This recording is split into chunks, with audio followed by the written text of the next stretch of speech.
আমরা আছি আলিয়াস ফ্রান্সিসে বিদ্রোহ এক্সিবিশন দেখতে এসেছি। তো we start from the July corridor.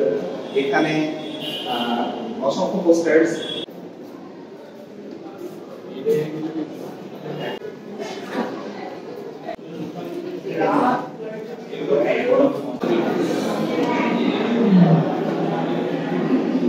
মূল প্রদর্শনী শুরু এখান থেকে। কার্টুনিস্ট মেহেদি হকের আঁকা কার্টুন দেখা যাচ্ছে।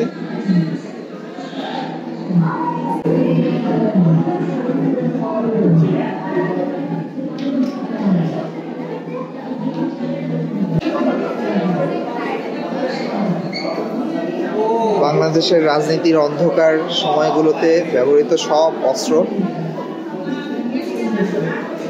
মডেল করে রাখা হয়েছে এই প্রদর্শনীতে।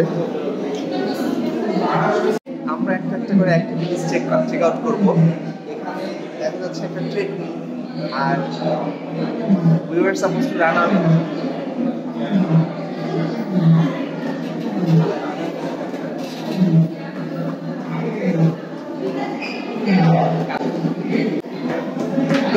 ঠিক আছে, এটাকে ধরার চেষ্টা করতাম।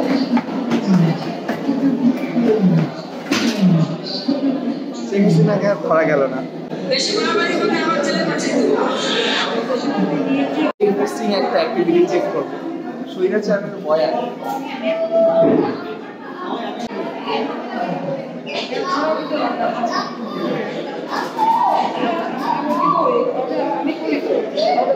এখানে অনেকগুলো বাটন, শেখ হাসিনার বিভিন্ন সময়ের বক্তব্য,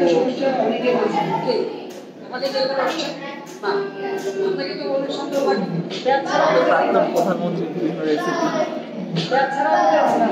তেল ছাড়াও রান্না।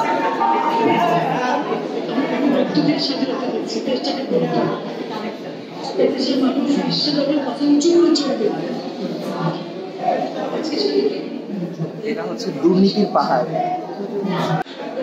সো হ্যালো, আমাদের সাথে আছেন রাইটার, অ্যাক্টিভিস্ট অ্যান্ড সিঙ্গার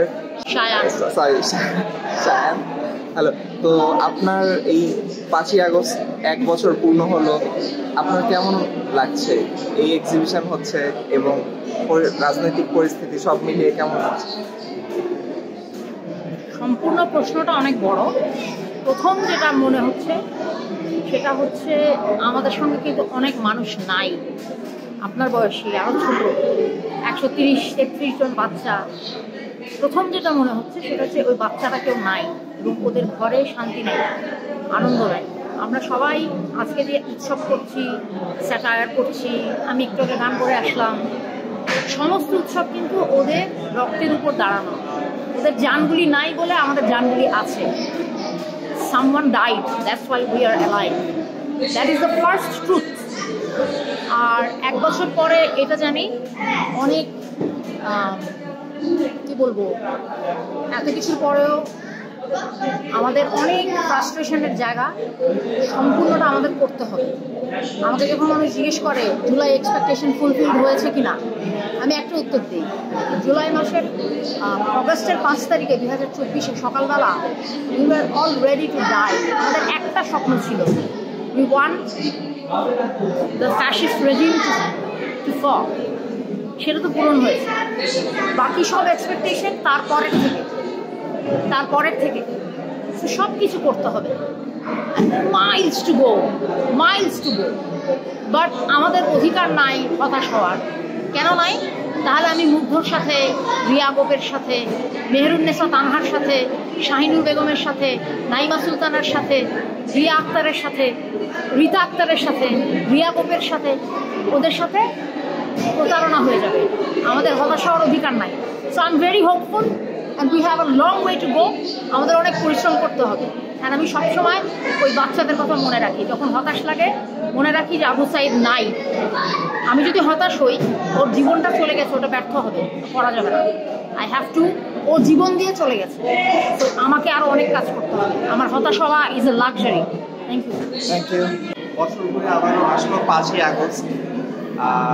বিদ্রুপের মাধ্যমে কিভাবে একটা কঠিন পরিস্থিতিকেও সহজ করে তোলা যায় মানুষের জন্য, সেটা আমরা এই এক্সিবিশন থেকে দেখতে পাই। আমাদের একটাই কামনা থাকবে, বছর ঘুরে আবার কোনো 5 আগস্টে যাতে আমাদের ইন্টারনেট শাটডাউন না হয়ে যায়।